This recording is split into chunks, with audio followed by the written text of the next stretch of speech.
हरिहर प्रभो जितेन्द्रियं जितक्रोधं शदाध्यानं परायणं निलयं वन्दे योगानन्दमनेश्वरं वेदान्तवेद्यं सकलादवैद्यं दयासुधासिन्धुरनन्दरूपं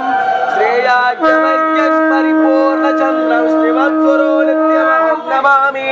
गणनाथ सरस्वती रविशुक्रो बृहस्पति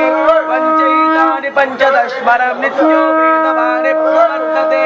वन्दे श्री शारदां देवी विष्मादि पञ्चदेवताः गुरुं च रामचन्द्रं च वासुदेवाभिधानकौ ॐ हरिः ॐ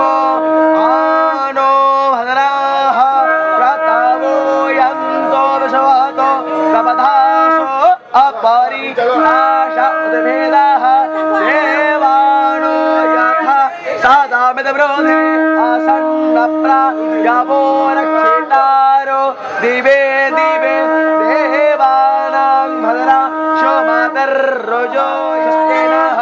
पोषा विश्ववेदाः स्वस्तेनस्तार्क्ष्यो अरिष्टनेमिः स्वस्तेनो बृहस्पतिर्दधातु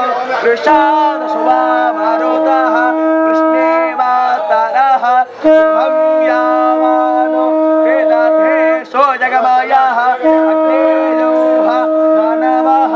शोरचक्षासो विश्वेनो देवा अवसानमन्मेह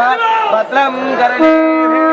शृणुयाम देवाः भद्रं पश्येमाक्षरभेजजनराः स्थिरैरङ्गैस्तुष्ट्वा नो सस्तानो भृगस्येवं देवहितं यदा